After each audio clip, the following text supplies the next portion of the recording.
Bonjour, aujourd'hui je suis en compagnie de Médoc, également de Moguri, et nous allons faire un petit tour des pratiques commerciales et des nouveaux modèles économiques dans le jeu vidéo. Bienvenue dans Extra Life.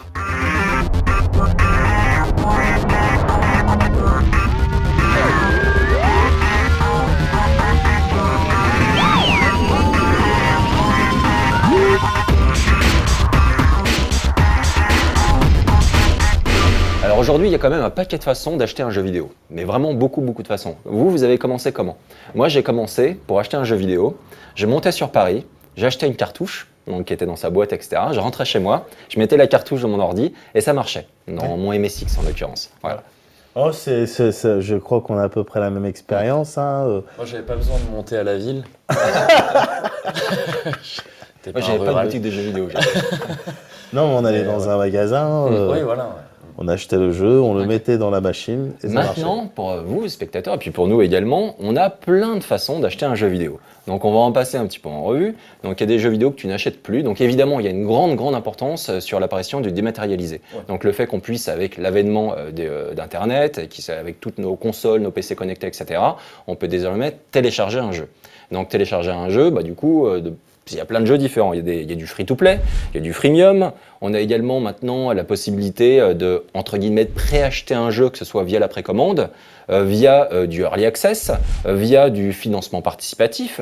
Et donc, du coup, les modèles parfois se mélangent, c'est-à-dire qu'à la fois, c'est un acte d'achat, mais c'est également une aide au financement et une aide pour les développeurs. Donc là aussi, il faut faire gaffe, puisque c'est pas, on n'aura pas le même avis, le même traitement s'il s'agit d'un jeu fait par 3 personnes dans leur cave et d'un jeu d'un gros éditeur. Là, c'est pas du tout pareil. On veut bien aider des petits éditeurs, mais aider les gros, normalement, ils en ont pas besoin. Ils ont les structures et les gens payés pour.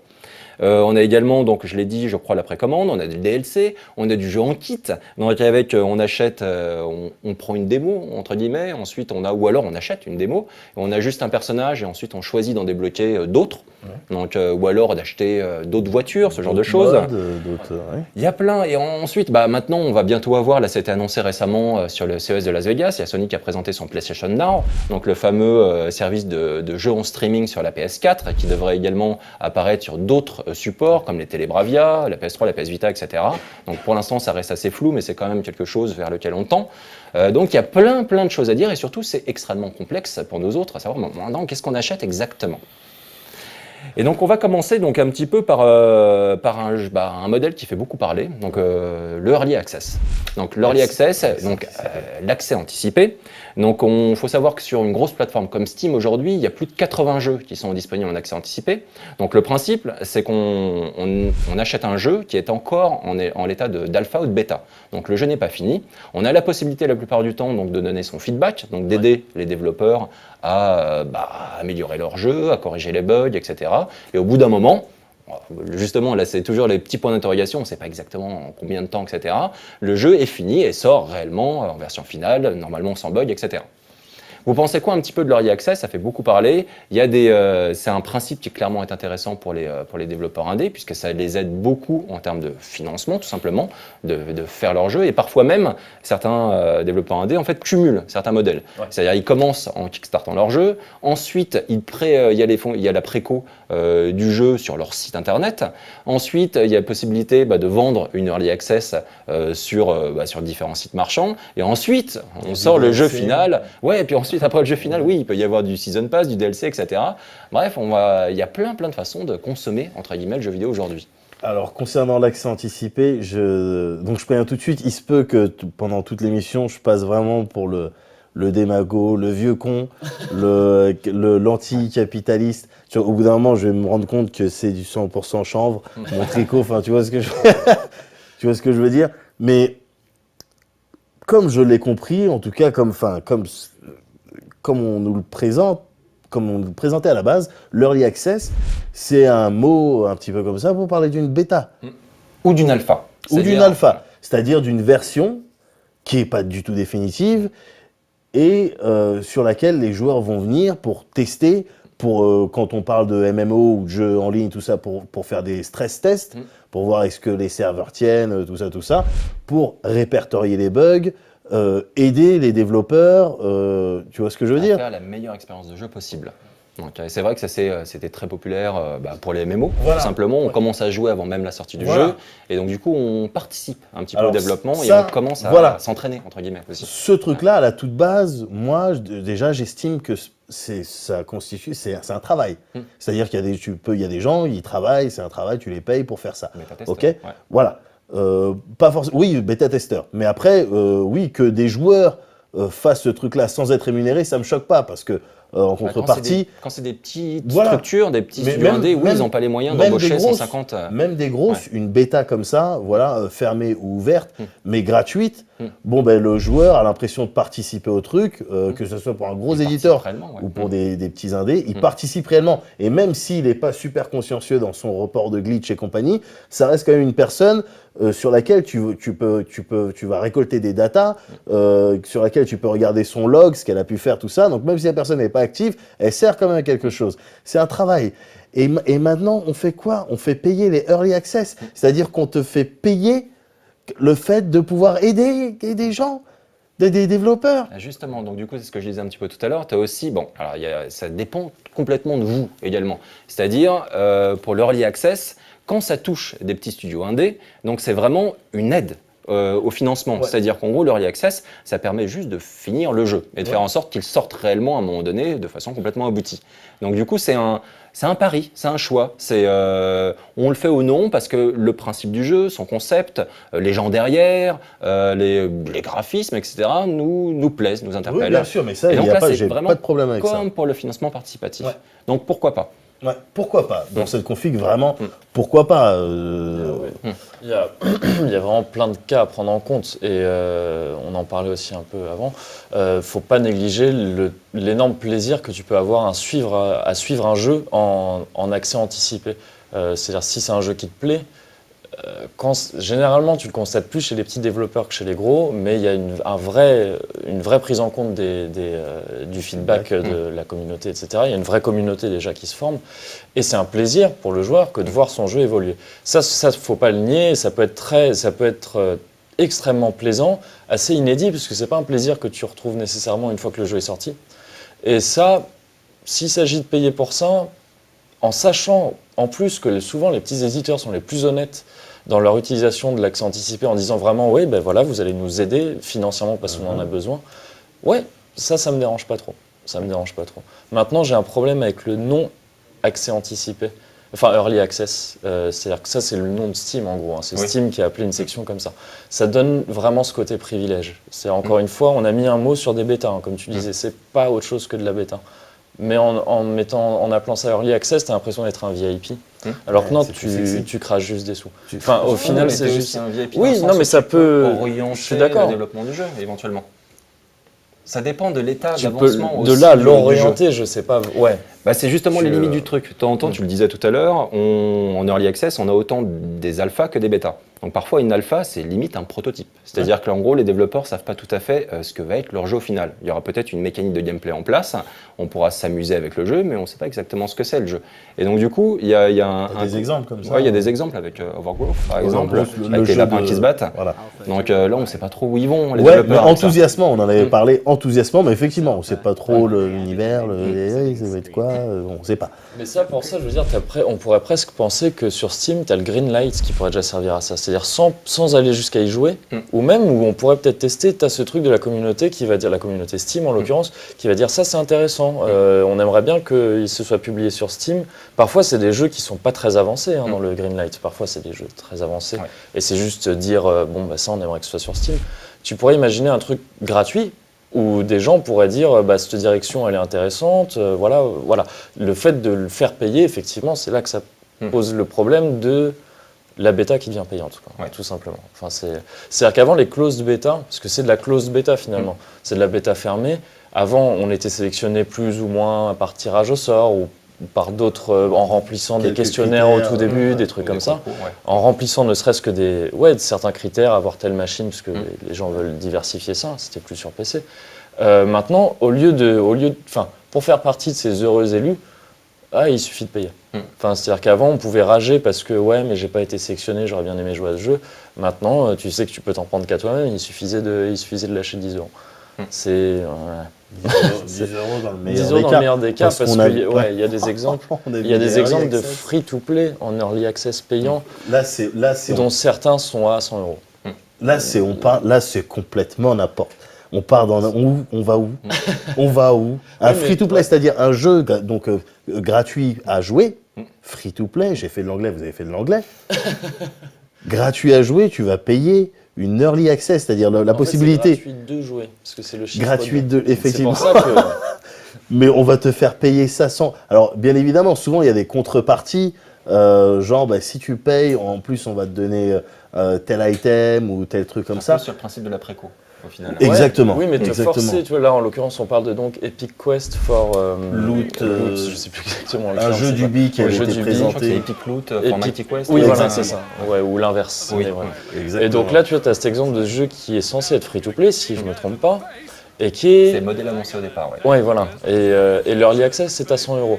Donc, et dans ces 100 € là, tu as l'équivalent de 100 € voire plus en monnaie virtuelle qui vont te servir à acheter tout le côté du freemium stuff, en fait ouais, du exactement. titre après.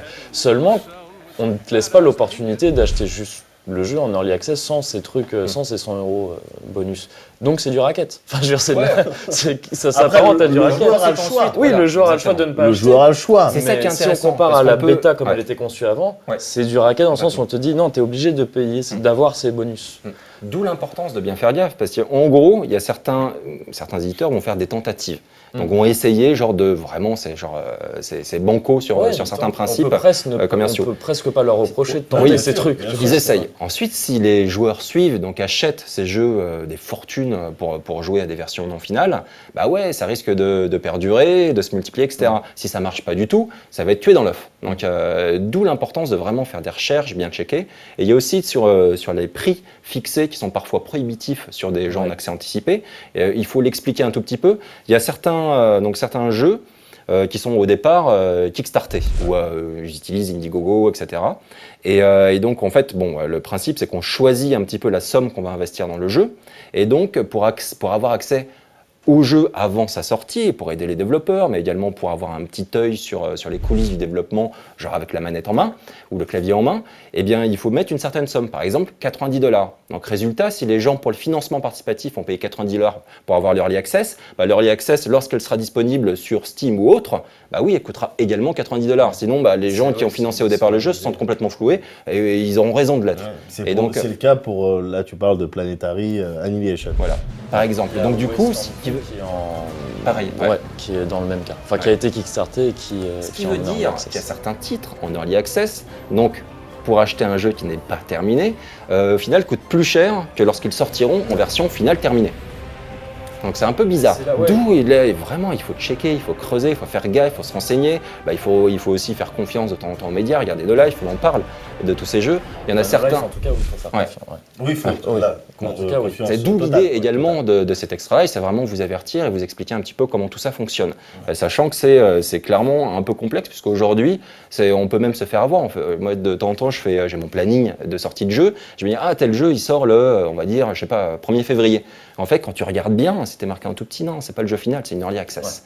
Donc, faut faire attention. De temps en temps, c'est vraiment bien précisé, d'autres fois, c'est moins bien précisé. Et surtout, il faut faire gaffe au contenu du jeu. Donc, on va prendre l'exemple de Godus, une nouvelle fois, où là, clairement, c'est vraiment un proto. On a un proto de jeu. Donc, un proto de truc, on va dire, même pas de jeu. Et donc, tu sais, tu cliques sur des machins, etc., il se passe pas grand-chose. C'est qui C'est Peter Molineux. Ouais, faut dire les noms. Hein. Nous, on dit les noms. C'est un peu un spécialiste, justement, de l'embobinage. Ça fait un peu mal. Après, par contre, juste, j'ai dit moi-même à plusieurs reprises que c'était l'équivalent de la bêta, l'early access. Il y a une grosse différence quand même qu'il faut pas oublier, c'est que l'early access, t'achètes le jeu. La bêta, tu y participais sans avoir tout à fait. donc pour pas qu'on dise après. Ouais, il y a quand même une grosse différence. Ouais. C'est pas non plus, on ne fait pas payer juste la bêta, ce qui serait complètement. Une nouvelle fois, Non, mais c'est un pari. attends un peu.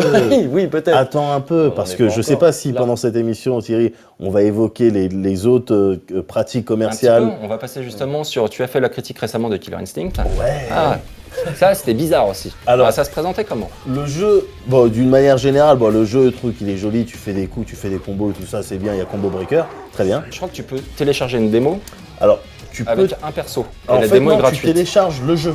Tu télécharges le jeu, il est gratuit. Il est gratuit et tu as un perso, en l'occurrence il y a quelques semaines tu avais Jago, maintenant Il je crois change. que tu as Sabre Wolf et il change à chaque fois. Tu veux d'autres personnages, tu payes il me semble 5 € par personnage. Ou 20 € pour tous les personnages et en sachant qu'ils en préparent encore 2 à venir, donc ça fera un total de 8 personnages. 20 € pour un jeu de combat avec 8 personnages, bon, tu peux dire ce que tu veux. Ou, il me semble, si je dis pas de conneries, 40 € 40 €, c'est ça. pour avoir tous les 2 personnages supplémentaires qui vont venir, le mode arcade et tout le reste qui va venir par la suite, tout ça. Et ça, c'est Donc- génial parce que du coup, ça fait penser, juste petit aparté, à un jeu, on en avait fait la critique sur No Life, qui s'appelle DLC Quest. Et donc, c'était le principe du jeu, c'est qu'à chaque fois que tu voulais débloquer une nouvelle feature gameplay, il fallait que tu payes. Donc, par exemple, tu commençais le jeu, c'était une sorte de petit RPG, tu avançais, tu pouvais aller que sur la droite au départ. Ouais. Si tu voulais aller sur la gauche, il fallait payer. Donc, si tu voulais ensuite pouvoir sauter, il ouais. fallait payer. C'était C'est, pas Evoland celui-là? C'était pas un délire? non, Evoland, c'était un autre principe, c'est tu progressais dans le temps. Voilà. D'accord, ah oui, effectivement. Là, c'était vraiment une petite critique justement du principe même de DLC. Ouais. Et voilà. Mais je te laisse Mais continuer. oui, mais du coup, et donc tu parles de DLC Quest, mais il y avait nous, il y a plusieurs années, on a fait un sketch dans UXP, enfin tu vois ce que je veux dire? On a fait un Raconte un sketch. petit peu. Bah, le sketch, c'est simplement un truc, on était là, on était en train de concevoir un RPG. Bon, ben, qu'est-ce qu'on va faire? Bon, ben, d'abord, on va mettre un système de combat, et puis plus tard, on sortira un scénario en DLC, puis on va sortir des jauges en DLC, on va sortir. Et on en rigolait, c'était comique. Oui, oui. Tu vois ce que je veux dire? Il y a quelques années, c'était comique. Les DLC Quest, ah, ils en rigolent, c'est marrant. Killer Instinct, tu vas avoir le mode arcade plus tard. Pour l'instant, ce que tu achètes, que tu achètes tes personnages, t'as pas de mode arcade. Alors, on est d'accord qu'on est encore loin. On est encore loin de Plus important. on est loin du délire où tu t'achètes un scénario, mais un mode arcade, bon, t'as une le mini-histoire. mode arcade, Bah oui, ou le mode story, c'est l'équivalent du scénar dans un jeu de voilà, c'est limité Quelque en part, termes j'aime de faire trucs. l'avocat du diable. Ensuite, les éditeurs vont te dire ouais, mais très souvent pour un jeu de combat, on a tendance à jouer toujours le même perso. Alors plutôt que de vous faire payer de base un jeu plein pot, vous payez juste c'est 5 € pour Oui, jouer le perso mais qui te plaît. Et je le dis Et même, ensuite, et je le il y a dis même aussi- dans ma critique. Il y a aussi le côté sur les modes de jeu qui me semble un peu plus choquant. Tu as aussi des gens qui achètent Call of Duty et en fait ils font quoi avec Call of Duty? Le multi, point. Très bien, mais évidemment, ils peuvent te sortir ça. Va savoir si Call of Duty bientôt on n'aura pas Mais ça m'étonnerait ouais. pas. Ça m'étonnerait pas. Évidemment, dans un jeu de combat, moi, c'est rare que je prenne Blanca dans un street. Tu vois ce que je veux dire? Mais au bout d'un moment, j'ai l'impression, Thierry, on va devoir en arriver pour la question de principe. Pour le principe, parce que si tu ne commences pas à gueuler là-dessus, si tu mets pas de barrière, alors tu vas vraiment avoir, au bout d'un moment, des gens qui disent non mais attends, le RPG, attends, ce que tu kiffes toi, c'est le game system, le système de combat. L'histoire, tu t'en fous, tu zappes les dialogues, tu zappes les cinématiques. Tu vois ce que je veux dire? Pourquoi on n'en arriverait pas là à ce On arrive dans moment-là? le jeu en kit, Le truc, réellement. c'est que pour l'instant, Ouais. le jeu en kit, on le voit dans les genres qui s'y prêtent le mieux. C'est-à-dire donc principalement jeu de combat. Là, il y en a eu beaucoup d'un coup. Killer Instinct, Dead or Alive 5, Ultimate qui passe comme ça, et Tekken Revolution. Tekken Revolution. Et le jeu de simulation automobile aussi, avec Forza et Gran Turismo sous certains aspects. Voilà, parce que c'est les genres qui s'y prêtent le plus facilement. De là à ce qu'on glisse vers d'autres genres moins évidents, ouais, effectivement, il y a pas de... Je vois il y a- aucune barrière. Ouais, c'est ça. Pour les éditeurs, je vois aucune barrière. Avec aussi cette menace, genre un petit peu, qui plane au-dessus de tout ça, avec le fameux pay to win, donc Ouais. qui fait peur à tout le monde, c'est-à-dire ok, t'achètes ton jeu en kit, mais aussi il y a le petit truc derrière, c'est-à-dire si tu achètes tel personnage, par exemple, qui coûte beaucoup plus cher que les autres, lui il est beaucoup plus balèze que les autres aussi. Et donc du coup, plus tu payes, meilleur t'es. Après, ouais. Ça, du coup, ça tue même le principe de jeux vidéo et de compétition au même niveau, de fair play. Bah, t'as Dans déjà- un jeu de combat, c'est impensable pour un jeu de combat qui se veut compétitif à haut niveau et de manière sérieuse sur un certain nombre d'années d'instaurer ce genre de système. Il faut que tout le monde ait les mêmes armes, enfin tous les joueurs aient accès aux mêmes personnages. C'est impensable de faire ça. Par Ça exemple, se Street pratique déjà 4, tu sur vois, mobile, hein. Street 4 gérait ces conflits entre les versions en faisant que si tu joues à Super Street Fighter 4, la version digitale, tu pouvais jouer à... Alors, je sais plus exactement, mais en gros, tu peux pas jouer à la version Super Street 4 contre quelqu'un qui a Super Street 4 version 2012, par exemple. D'accord, ok. Lui, il sera Le rétrogradé en compartiment, Super ça, Street. ouais. C'est indispensable, parce que sinon, ça veut dire que l'autre a des persos que toi t'as Surtout pas. pour les et- jeux qui ont une vocation à faire de l'e-sport C'est derrière ça. et donc le jeu à de créer des combat, champions. C'est souvent le C'est cas un- quand même. Ouais, Le jeu de oui, combat, c'est la tout à fait. compétition de toute façon. C'est pour ça que c'est. Si tu veux, un jeu comme Killer Instinct, j'arrive même pas à prendre ça au sérieux. Enfin, c'est pas... Il n'y a pas de but. Enfin, oui, d'accord, bon, tu vas t'amuser, achète-toi un personnage. Et le pire, c'est que c'est un truc qui me dérange un petit peu, c'est le manque d'information qui est parfois fourni. C'est-à-dire, ok, pourquoi pas, ton jeu, tu as deux options. Soit tu l'achètes petit bout par petit bout, soit tu l'achètes d'un coup une seule fois. La problématique, c'est que tu payes 40 € par un Killer Instinct, tu sais pas exactement ce que tu as derrière. Comme très souvent, tu prends un Season Pass pour un jeu, donc une autre pratique commerciale, et derrière, tu sais que tu vas avoir des choses supplémentaires, mais tu sais pas quoi exactement. Ouais. Et parfois même, en fait, l'éditeur te le dit et là te met la pression en disant genre ça dépend du nombre de Season Pass. Mais si vous êtes plein à en acheter, on vous file plein de trucs. Mais si tu es tout seul comme un con à l'avoir acheté, tu auras quasiment que dalle. Mais c'est ça le problème qui se pose avec Killer Instinct, c'est qu'on a promis de toute manière 2 personnages en plus et après, peut-être plusieurs autres personnages, mais t'imagines évidemment que ça dépendra du succès de cette première version gratuite avec des trucs pour payer. Donc, t'es le mec qui a payé 40 € pour... donc, c'est un style de Season Pass, puisque Season Pass, le principe, c'est que tu payes une fois un prix et t'as tout ce qui va sortir. Qui arrive dans le temps. Voilà. Ouais. Bon, si le truc marche pas, il est complètement dans son droit, l'éditeur, de dire désolé, au moins on a mis ce qu'on avait promis, les 2 persos, mais bon, après, voilà. T'as un jeu de combat à 40 € avec 8 personnages, un mode arcade que t'as eu, merci. Non, c'est pas truc. Et d'ailleurs, cette pratique du Season Pass, puisqu'on en parle maintenant, Telltale aussi, ils font ça. Donc, tout le monde connaît nos feelings sur The Walking Dead et tout. Très bien, merci. Super jeu, tout ça. Mais là, pour le coup, le problème qui se pose, c'est pas tant la qualité de ce qu'on va avoir, mais c'est qu'on a j'ai pas d'infos, moi, sur quand est-ce que sort l'épisode 2 de la saison 2. Quand est-ce que sort l'épisode 2 de The Wolf Among Us, que j'ai testé il y a un bail quand même. Ça se trouve, on sait maintenant. Ça se trouve, on sait maintenant, ouais. Au moment où on tourne, on sait pas. Et puis ça se trouve, je me suis pas renseigné là, aujourd'hui, ou il y a quelques jours. Mais il y a encore une semaine, j'étais là, je regardais, PlayStation Store, non, Internet, non. Je sais pas. Du coup, on a des modèles un petit peu, c'est un modèle de série télé. C'est-à-dire, on regarde des épisodes pour avoir une histoire complète. Et pour les télés, on sait quand les épisodes sont... Ah oui, c'est toutes les semaines, à telle heure, à telle date, sur telle chaîne. En avril, on fait... C'est assez similaire d'un côté où les séries télé, s'il n'y a pas assez d'audience, c'est annulé. Oui. Il y a aussi ce risque de, tu sais très bien qu'une série peut être... Tu te fais juste manger la tête par les pubs. Tu payes ta redevance télé et tu payes en regardant les pubs. Donc oui, c'est... Voilà. Mais oui, ce côté de faire payer pour un contenu qui est incertain, je trouve ça hallucinant. Ils sont en train de vendre des tickets de tombola pour la kermesse de l'école de fin d'année et s'ils en ont assez vendu, ils auront un beau stand. C'est ça. Et ça saoulait tout le monde. Justement, tu as aussi le concept de ticket. Donc on parlait un petit peu sur par exemple, sur la consommation des jeux mobiles qui t'oblige à remettre des pièces, entre guillemets, pour pouvoir continuer à jouer. Bon, ça va être compliqué. Pour l'arcade, on a très souvent comparé ça à l'arcade. Ouais, mais c'est comme à l'époque. À l'époque, si tu voulais continuer à jouer, il fallait que tu mettes une pièce. Alors, dans certains cas, c'est le vrai. Donc, tu achètes des sessions. Donc, tu mets un ticket pour un Time Crisis, tu vas jouer un certain temps, etc. Ensuite, tu as d'autres types de jeux où, clairement, tu mets un crédit. Si tu es méga super bon, tu finis le jeu en une fois avec juste un crédit. Donc, du coup, tu as masterisé. Et donc ensuite, on arrive un petit peu, j'ai perdu en fait le fil de ce que je voulais dire, on arrive sur le même principe, alors attends, pour l'arcade... Les jeux type Candy Crush, tout ça, tu veux dire Ouais, sur les Candy Crush.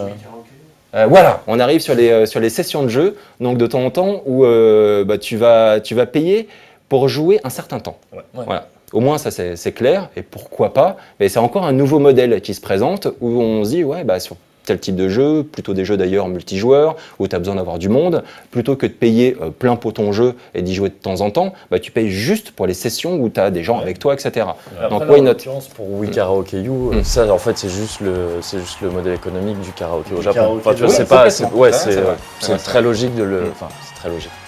C'est plus du karaoké qu'un jeu vidéo au final. Ouais, mais pas étonnant. Encore une fois, quand tu es un consommateur, tu aimerais bien avoir juste à payer ton jeu et puis tu as accès à tout ça. Oui, parce que pour ça, idéal. C'est pour parler aussi des freemium ou des free-to-play, c'est de temps en temps, tu as cette frustration. C'est genre tu as l'impression que c'est pas une impression en fait, c'est vraiment le cas, les développeurs te freinent et te frustrent volontairement de manière à ce qu'à un moment tu craques et tu payes. Ouais, mais il y a toute une science alors clairement, bien sûr. Et alors que pour l'arcade, à un moment donné, donc mis à part ces jeux où tu payais par session pour avoir un certain temps de jeu, tu avais quand même le côté très agréable où tu maîtrisais de plus en plus le jeu et le jeu ne te freinait pas, il était juste très dur. Donc c'est toi qui devais t'adapter au challenge. Et en t'adaptant, puisque tu pouvais t'adapter si tu étais bon, bah, à ce moment-là, tu masterisais. Mais là, tu peux plus t'adapter, tu peux pas être super bon. Il faudrait juste que tu grindes comme un bâtard dans certains titres. Il y a des Ça dépend. Voilà, ça dépend du... Et ça, c'est un autre truc, c'est-à-dire bientôt, on va plus parler réellement, on va plus pouvoir faire de critique du gameplay des jeux, on va parler de critique du gameplay, mais aussi du modèle économique du jeu. C'est-à-dire de quelle façon, en fait, les développeurs te poussent de façon plus ou moins injustifiée à mettre la main au portefeuille. Donc, c'est d'autant plus ça va être scandaleux complexe. quand Ouais. c'est des jeux payants qui veulent adopter le modèle économique du free-to-play freemium. Ouais. Et c'est ce qu'on commence à voir, et là ça commence à devenir vraiment hallucinant. Il faut arrêter de vouloir tout, de vouloir tout en même temps. Ils veulent te monétiser jusque. Et d'autant que, ouais, comme l'arcade a influencé le gameplay des jeux qui sortaient dessus, par le fait qu'ils étaient durs, principalement, comme tu disais, c'était dans le cahier des charges aussi, parce que le but c'était de faire mettre des pièces. Bien sûr. Ouais. Ce nouveau modèle économique du free-to-play avec freemium, donc c'est-à-dire qui encourage fortement au pay-to-win, ça influe complètement. C'est un modèle de conception de jeu aussi. Ouais. C'est-à-dire que c'est des trucs dans lesquels on te parle de FUE, la First User Experiment, non, Experience, je dis n'importe quoi, de retour, enfin des termes économiques que je connais même pas, et le développeur est obligé de se soumettre à ça, sinon son jeu ne marche pas. Ouais. Il est obligé Le game design, est complètement influencé par ça. Sur un site, si vous parlez anglais, allez sur un site qui s'appelle Gamasutra, et ensuite tu vois de temps en temps des analystes qui conseillent les développeurs sur des modèles économiques. Et quand tu vois les conseils, etc., c'est un truc, t'es là, genre, quand tu lis ça en tant que joueur. Alors, comment frustrer le joueur? À quel moment faire en sorte qu'il soit suffisamment frustré, mais pas trop? Parce qu'il ne faut pas qu'il lâche le jeu, il faut qu'il ait envie de continuer, mais pour continuer, il faut qu'il paye. Voilà. Et donc, du coup, c'est vraiment des trucs qui sont très subtils, qui sont calculés. Il y a des analystes, il y a des gens qui sont embauchés, il y a des nouveaux postes qui apparaissent dans le jeu vidéo qui n'ont rien à voir avec la notion simplement avec le ludique. Avec le créatif. C'est un genre de game design. Moi, je suis capable d'apprécier, si tu veux, un free-to-play avec option de paiement. Bien fait. Je veux dire, au-delà d'apprécier le jeu lui-même, je suis capable d'apprécier la manière dont il t'amène à payer. Ça peut être parfois très habile, et généralement, ceux que j'apprécie, c'est pas ceux avec lesquels tu es obligé de payer. C'est ceux qui... Ça t'arrange de payer pour certains trucs, mais tu pourrais presque le faire tout seul. Il y en a qui sont bien faits, qui arrivent à se servir de ça pour avoir des... Quand tu prends un jeu qui est gratuit, par exemple sur mobile, tu passes 20 heures dessus parce que tu t'amuses, parce que c'est trop bien que ça. Au bout d'un moment, tu peux quand même verser 2 euros, 10 euros pour aller. Voilà. Donc là, c'est pas choquant. Donc j'aime bien aussi cette notion de temps en temps de don quand c'est clair dans un jeu. Genre, si vous avez aimé le jeu, donnez tant. Et comme ça, on vous débloque, je sais pas, un doubleur de pièces ou un truc. Mais au moins, ils le disent, c'est pour nous aider. Au bout d'un moment, il faut que les mecs y vivent, quoi. C'est ce que fait, il me semble que le très célèbre League of Legends fonctionne un peu comme ça, dans le sens où tout ce que tu peux acheter, il me semble, je suis pas un gros joueur de League of Legends, il me semble que tout ce que tu peux acheter, c'est esthétique. Donc c'est du don assumé en fait. Enfin, il y a peut-être certains qui achètent vraiment juste parce qu'ils veulent avoir des costumes spéciaux.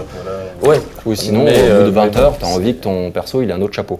Voilà. Auquel cas, moi, c'est très bien ça. Dans ces cas-là, si c'est uniquement esthétique, c'est très bien. Ensuite, on va terminer juste avec, récemment, Sony a annoncé lors du CES de Las Vegas son PlayStation Now. Donc il faut savoir que Sony a racheté Gakkai, donc un service de streaming, et donc il va être intégré là sur PS4 et sur d'autres machines. Et donc dorénavant, il y a 2 modèles. Pour l'instant, on n'a pas de prix.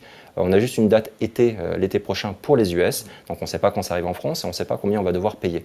Tout ce qu'on sait... Bêta justement dès janvier. Là. Ouais. Donc en accès anticipé. D'accord. Payant. Et pour les US, voilà. Pour les US, il me semble que la bêta commence. Il y aura 2 modèles, donc l'idée c'est pouvoir jouer à des jeux PS3 en streaming sur sa PS4 par exemple, et peut-être PS2, donc on verra, c'est encore un peu flou. Il y aura 2 modèles, soit on s'abonne à ce service, soit on paye pour un jeu à l'unité. Donc voilà. Location, et donc, je crois, j'ai même la location. Ou la location, c'est-à-dire tout à fait. Temporaire, quoi. Ouais.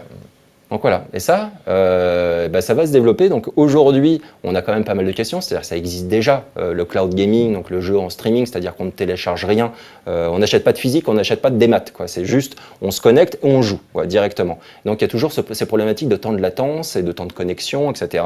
Bref, aujourd'hui, ça marche pas super bien, par exemple, sur les box. Donc on se demande comment ils vont faire ensuite pour la PS4, et peut-être que c'est quelque chose qui nous prépare pour le futur, mais que ça marchera pas forcément super bien au départ. On demande à voir pour l'instant. Et d'autant plus que si les retours sont plutôt positifs de la part de la presse là-bas, bah, ils ont quand même testé ça dans des conditions un petit peu particulières. C'est-à-dire que c'est pas lancé mondialement avec potentiellement 1 million de personnes qui se connectent. On pense ne serait-ce que pour un service online. On parle pas de streaming, on parle juste de gens qui se connectent en même temps. Et donc un service online pour GTA V, les problématiques qu'il y a eu au départ qui étaient juste énormes. Pour SimCity, pour Diablo 3, etc. C'est pas facile. Donc du coup, quand tu n'auras plus d'installation physique de ton jeu ou même plus de support physique pour ton jeu, on se demande comment ça va fonctionner. Il va falloir que les tuyaux changent réellement, qu'on ait des temps de connexion de bâtard. C'est encore aujourd'hui, on peut pas regarder une vidéo streamée correctement. Moi, souvent, ça se bloque au bout d'un moment, etc. C'est juste une vidéo. Alors que là, c'est avec l'aller-retour. Il y a des erreurs, c'est galère. Et ça va encore plus compliquer cette offre avec tous ces trucs, tout ce qu'on a évoqué jusqu'à maintenant depuis le début de l'émission. En plus, tu vas rajouter ça, tu vas rajouter le fait que t'as pas ta console, t'as pas ton jeu, t'as pas de droit, t'as rien. J'ai envie de m'ouvrir les veines avec une petite cuillère. Parce que c'est déprimant le futur, Thierry. Heureusement qu'il y aura des vieux gosses. On regrette les jeux boîtes. Heureusement qu'il y aura les des cartouches mécas, comme un parce con. qu'autrement, tu vois, j'aurais les nerfs. Moi, je me rappelle à l'époque, quand franchement, on va faire les cons pour finir l'émission. On fait les Quand cons, tu prends ta PS4, tu la mets chez toi. Alors déjà, il faut que tu aies tous les patchs. Déjà, il faut que ta console s'update. Ensuite, tu mets un jeu, il faut que le jeu s'installe et ensuite il s'update. Bref, avant de jouer, il faut que tu attendes, mais parfois des heures. Alors qu'avant, tu achetais ta console, tu la branchais et ces consoles-là marchent toujours aujourd'hui. C'est un truc qui est vachement important pour moi. C'est-à-dire, je sors ma cartouche de Super Bomberman, je la mets dans ma Super Nintendo, je joue tout de suite. Il n'y a rien qui s'update, pas le jeu, pas la console, et je joue tout de suite. Et tout le temps, quand je veux, il n'y a pas de souci. Alors qu'avec tous ces services... Non, il y a un dernier patch. Alors qu'aujourd'hui, c'est beaucoup plus complexe parce que du coup, il y a toujours cette question. Il y a un jeu que tu as adoré, il est juste en streaming, il n'est même pas en démat, etc. Est-ce que tu pourrais y jouer 10 ans plus tard ? J'en sais rien. Alors que là, il y a cette certitude de l'objet physique. Mais c'est vrai que ça va changer. Vous êtes pas mal d'entre vous, sans doute, vont se dire c'est comme des vieux cons, vous aurez raison. Donc ça dépend de notre âge, de sa façon de consommer le jeu vidéo. Peut-être que vous avez commencé directement avec du free-to-play ou avec des jeux sur iOS ou sur Android ou autre. Et du coup, il y a plein d'avantages aussi, tu vois, les fameuses histoires des piles de sauvegarde. Là, il y a l'année dernière, je crois, on est arrivé au moment où la durée de vie des piles de sauvegarde de certains jeux